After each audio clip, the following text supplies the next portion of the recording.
Lo hablábamos en titulares. Los talibanes tienen el control sobre la totalidad de Afganistán, según declara la propia organización. El grupo armado entró en Kabul para realizar negociaciones con el gobierno afgano en torno a la transición pacífica del poder. La cúpula aseguró que ordenó a sus militantes evitar la violencia, mientras medios reportan que el presidente afgano, Ashraf Ghani, abandonó el país. Pablo Quiroga está con nosotros en nuestro estudio para hablar justamente de esta tensa situación que se vive en Kabul y en todo Afganistán. Pablo, cuéntanos más de lo que ocurre.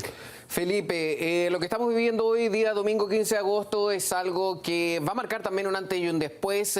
Ya el grupo talibán alcanzó la capital del país, que es Kabul. Tenemos un mapa para explicar todo este momento que incluso algunos definen como histórico por todo lo que conlleva, años de conflicto. Tenemos aquí el mapa, bien lo decíamos, esta es la segunda ciudad más importante, que es Kandahar. Tenemos también Herat, que es la tercera. Estas ya habían sido tomadas por los talibanes en días atrás, incluso ya desde el viernes. Se sabía que el grupo estaba a unos 50 kilómetros de la capital. O sea, era cosa de horas, cosa de días. En un corto plazo ya se sabía que lo más probable era que la capital iba a ser tomada. Dicho y hecho, pasó y ocurrió en esta jornada de día domingo. Y es así, también vamos a revisar imágenes, cómo la gente también lo está tomando allá, porque han entrado ya las tropas de los talibanes y la gente quiere salir y abandonar esta capital. Vemos a cientos o miles de autos intentando salir. Estos videos también ya lo hemos estado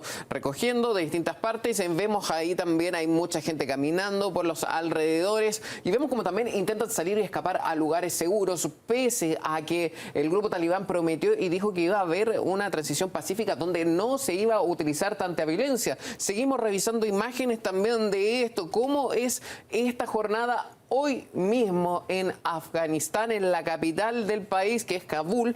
Estamos viendo también muchísimos automóviles, camiones también por distintas partes. Y es porque esto es un proceso grande, que ya lleva 20 años. Y cómo también ya está retomando el poder el grupo talibán. Un poder que fue también arrebatado en ese inicio con la guerra con Estados Unidos y sin duda que va a traer más repercusiones. Es un día que va a estar escrito también en los libros de historia. ¿Y cómo fue este ingreso? ¿Qué es lo que decían el grupo talibán? Vamos a revisar a continuación, porque también es importante saber que los líderes de esta cúpula de los talibanes no están todos ahí mismo en la capital ahora, sino que ahí están los combatientes, los que iban haciendo este proceso de transición, de llegar a la urbe. Muchos de los líderes también se encuentran en países limítrofes o países también ya dentro de Oriente Medio, por ejemplo en Qatar, donde hay líderes y donde también mandaban las indicaciones para que cumplieran estos combatientes.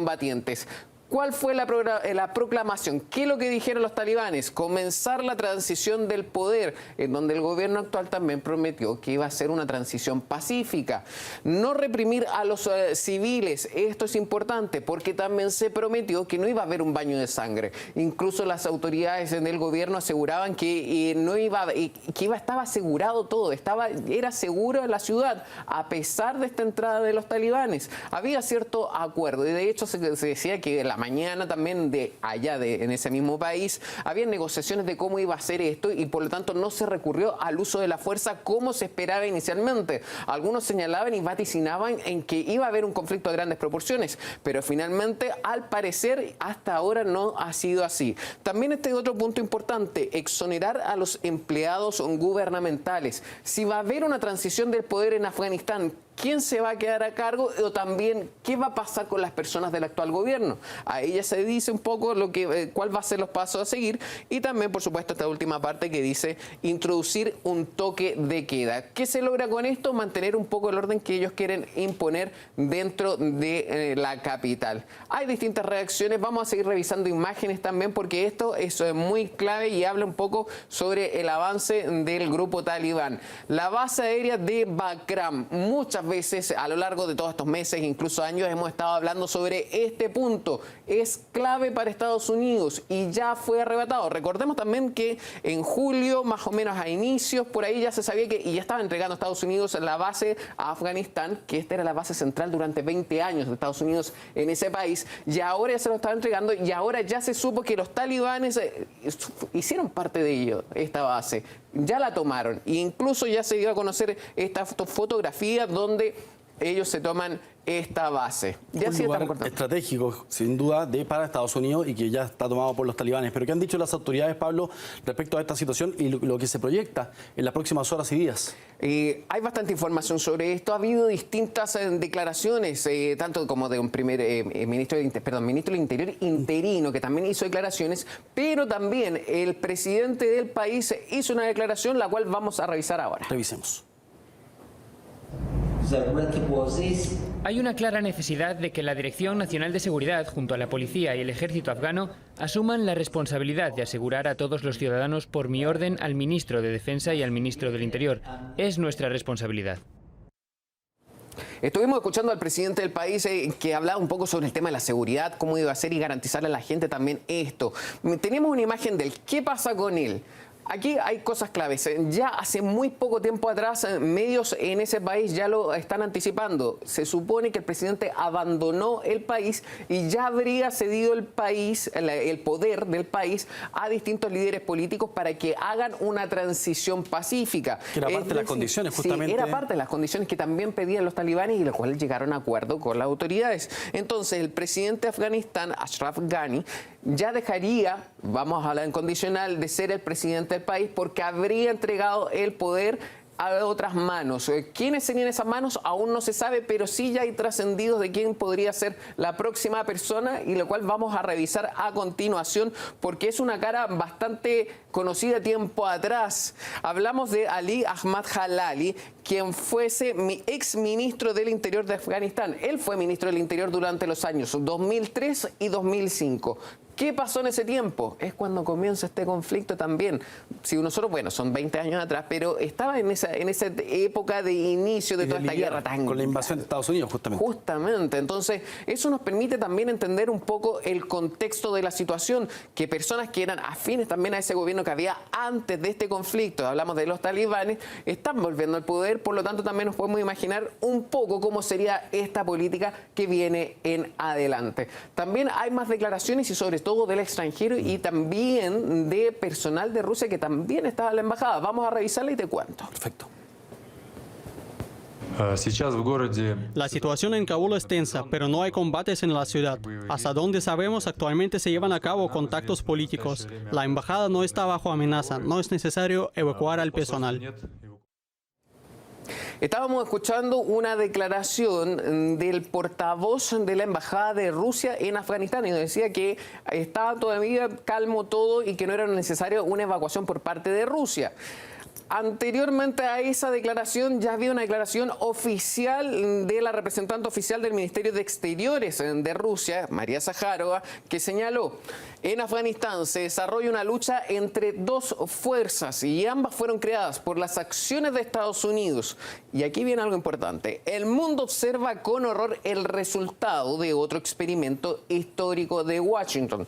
Vamos a hacer hincapié en esta última parte. El mundo observa con horror el resultado de otro experimento histórico de Washington.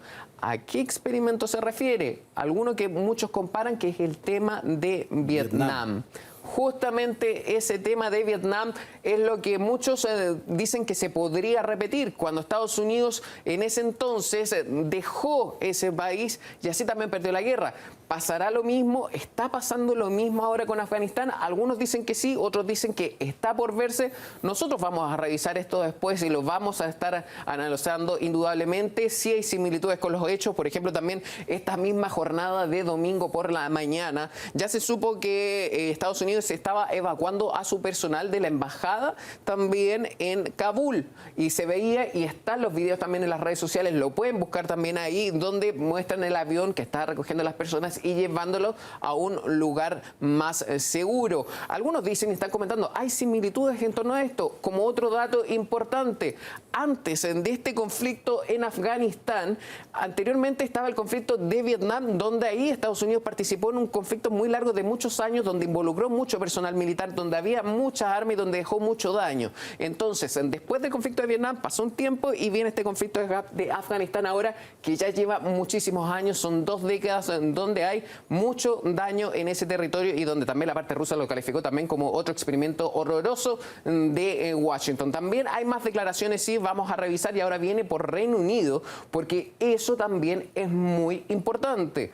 Revisamos esta declaración del presidente del Comité de Asuntos Exteriores del Parlamento de Reino Unido y dice: la mayor catástrofe en la política exterior de la nación desde Suez, y todavía no hemos oído ni una palabra del secretario de Exteriores. Eso es muy cierto. Nosotros estamos acá ya cubriendo esta noticia durante toda esta misma jornada y todavía no hay una declaración oficial sobre la situación que está pasando en Afganistán.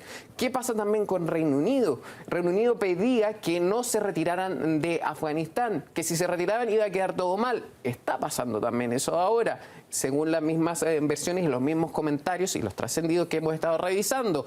También pedía Reino Unido a la misma OTAN que permanecieran en el país, incluso aunque sin la presencia de Estados Unidos, porque ellos ya se sabía que se querían retirar. Y de la OTAN, silencio. Silencio completamente. Y esta es una voz muy autorizada para hacer ese tipo de reclamos. El presidente del Comité de Asuntos Exteriores del Parlamento de Reino Unido, él fue militar y participó durante 4 años en la guerra de Afganistán. Por lo tanto, conoce la situación de primera mano y por lo tanto hace esa crítica hacia la situación. Lo mismo ocurre también, por ejemplo, con Estados Unidos.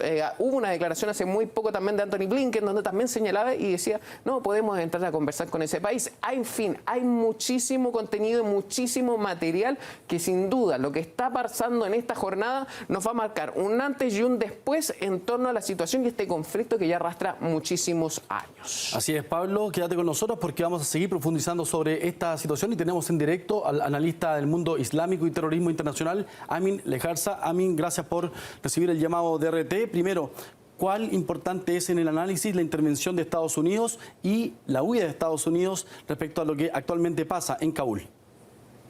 Muy buenas tardes, un placer estar una vez más. Bueno, lo que viene a ser la entrada y salida de Estados Unidos es un hecho con total relevancia, puesto que al final Estados Unidos fue quien, en cierto modo, inició esta batida hacia querer proveer al país, a Afganistán, de una logística y de unos conocimientos en materia militar para poder mitigar a lo que, como bien comentaba vuestro compañero y como bien vienen dándose en distintas informaciones, son los talibanes, ¿no? Un producto hecho también por parte de Estados Unidos, que calificaba ya Rusia de esta manera. La salida viene a darse por cuestiones que en este contexto son cuanto menos lo de siempre, son los intereses nacionales de Estados Unidos en el exterior. Es decir, cuanto no me interesa permanecer en un tercer estado, en otro estado, con presencia, porque el coste, digamos que en recursos y en vidas, sobre todo en sangre, que es lo que ha perdido Estados Unidos, puede empobrecer mi política o puede suponerme un gasto político en mi propio país. Ahí es cuando empiezan a mitigarse o cuando empiezan a restablecerse los parámetros de si hay que seguir o no hay que seguir.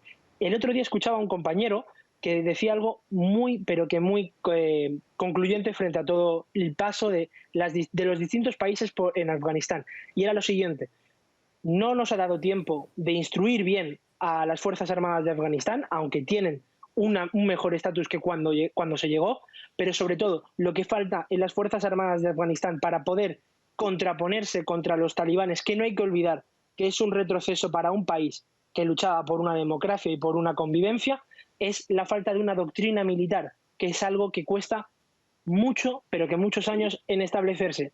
Esto no significa que tuviesen que quedarse 20 años más, pero igual un tiempo más prolongado, una salida un poco más, ¿cómo decirlo?, lenta, hubiera sido probablemente hubiese ayudado bastante a este desastre que estamos viviendo ahora mismo y que, aunque las cifras se ven ahora mismo en 400.000 personas que intentan salir del país, seguramente en pocas semanas ya veremos o escucharemos las cifras en millones. Amin, acabas de terminar con este dato muy importante. Hablas también de esta cifra de 400.000 personas, quizás sea muchísimo más también como lo planteas. Un conflicto de estas proporciones que dura tanto tiempo y ahora cuando se ratifica que Kabul ha sido tomada por los talibanes, mucha gente está saliendo de la misma capital y sin duda que también van a buscar más ayudas. Pero vamos a ver si traspapelamos todo esto, lo llevamos a otro punto. Vamos a ver una situación como la que se vivió en Siria, donde hay una crisis y una ola migratoria, ¿quién se va a hacer cargo de ellos? ¿Estados Unidos, la Unión Europea? ¿O qué va a pasar con esa gente que necesita asistencia, necesita ayuda? Bueno, lastimosamente aquí se pone otra vez y una vez más el tema de la geopolítica, ¿no? Potencias regionales que puedan ayudar a absorber todo este número de personas que van a desplazarse. Probablemente la gran mayoría o una gran parte decidan ir a la Unión Europea como espacio más seguro que pueda aunar sus derechos. Pero aquí es muy importante también la actuación, ya no solo para el tema de migrantes, sino para la estabilidad propia de muchas otras personas que no tendrán la opción, que esto es muy importante tenerlo en cuenta. Hay gente que no llegará a tener ni la opción de poder salir o no salir por las situaciones que se dan actualmente en Afganistán. Es el papel de países como Pakistán, anteriormente comentabais Qatar, como potencia que alberga donde residen ciertos líderes talibanes, Pakistán también, y por ahora nos falta todavía mucho escuchar a Pakistán, nos falta todavía mucho más escuchar a China, otro actor fundamental. Rusia ya se ha pronunciado de manera más tajante. Es decir, actualmente los refugiados seguramente elegirán como destino Europa, aunque Canadá, Reino Unido, si no mal no recuerdo, también ha hecho ya declaraciones en cuanto a atraer a refugiados, y Estados Unidos albergarán una gran parte y asumirán un gran coste del desplazamiento de estas personas, sobre todo esos tres. Pero el principal, por llamarlo perjudicado, aunque me parezca muy mal decir perjudicado, será la Unión Europea, porque hay que entender que hay distintos tipos de personas migrantes. Es decir, hay personas migrantes que podrán permitirse llegar a países que pasen el Atlántico, como Canadá o Estados Unidos, y habrá personas que no puedan llegar a permitirse esa suerte, porque es como tal, que es lo que hemos llegado a ver en todo el transcurso de la guerra de Siria, que como bien comentabas, pues hemos visto mucha gente morir en las aguas. Gracias, Amin, por este contacto, y a ti, Pablo, por todos los detalles de lo que ocurre justamente en Afganistán.